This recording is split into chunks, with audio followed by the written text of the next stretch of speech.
Good morning বন্ধুরা, অনেক দিন পর আজ তোমাদের সাথে আমি একটা নতুন ব্লগ নিয়ে চলে আসলাম। তো বেশ কিছুদিন, প্রায় কয়েক মাস হয়ে গেছে আমি ব্লগ দিতে পারছিলাম না। আমার শরীরটাও ঠিকঠাক ভালো যাচ্ছিল না, তারপরে অনেক একটু প্রবলেম ছিল।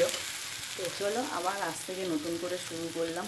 যখনই ভাবি যে নতুন করে কিছু শুরু করব, নতুন করে কিছু না কিছু আমার একটা না একটা বাধা আসে। নিশ্চয়ই আমার শরীর দেখে বুঝতেই পারছো, দেখো কী অবস্থা, দুদিন ধরে ভুগছি। এখনও পর্যন্ত মানে গিয়ে উঠতে পারছি না আর কি। তো আজকের এই জন্য ঝটপট আমি রান্না করে নিচ্ছি। আজকে যেরমভাবেই হোক না কেন ডাক্তার আমাকে দেখাতেই হবে। মানে আমার না এই সাইডগুলো পুরো ধরে যাচ্ছে, কান, মাথা, ঘাড়, মাথা তো অজস্র ব্যথা করছে। একটা দাঁত আছে আমার, খালি ওঠে আর বসে যায়, ওঠে আর বসে যায়, জানি না কেন হয় জিনিসটা। তো চলো আজকে কি রান্না করছি তোমাদের দেখিয়ে দিচ্ছি। দেখো আমি অলরেডি ভাত বসিয়ে দিয়েছি, ভাত হচ্ছে। আর এখানে আমি দেখো মুগ ডাল ভাজা করছি। মুগ ডালটা করবো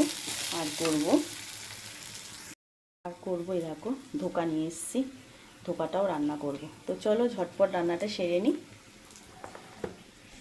একটা সবজি ছিল, তো কি করব সবজিগুলো, তাই ভাবছি যেহেতু আজকে নিরামিষ, তো একটু আলুও কেটে নিলাম। তোজো খুব আলু ভাজা খেতে ভালোবাসে, এরকম গোল গোল, জানো তো।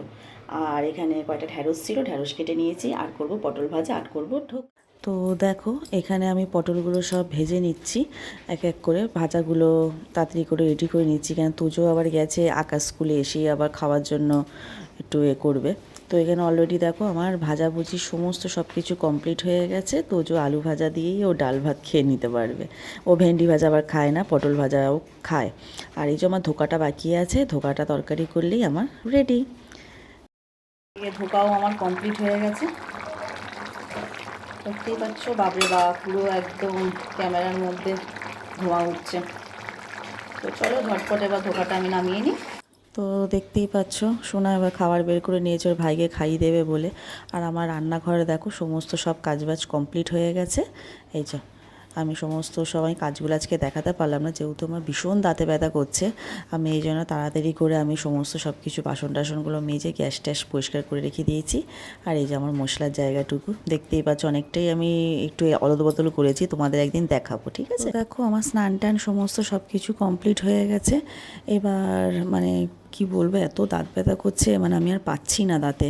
আর এদিকে দেখো সোনা আমার সমস্ত সব ঠাকুর সব দিয়ে কমপ্লিট করে রেখেছে। ও জানে যে আমি দাঁত দেখাতে যাব, তাড়াতাড়ি করে আমি তাড়াহুড়ো করছি। তা ওই দিক থেকে ও ঘরদোর মুছে দিয়েছে, পরিষ্কার করে স্নান টান করে ঠাকুর সব দিয়ে দিয়েছে।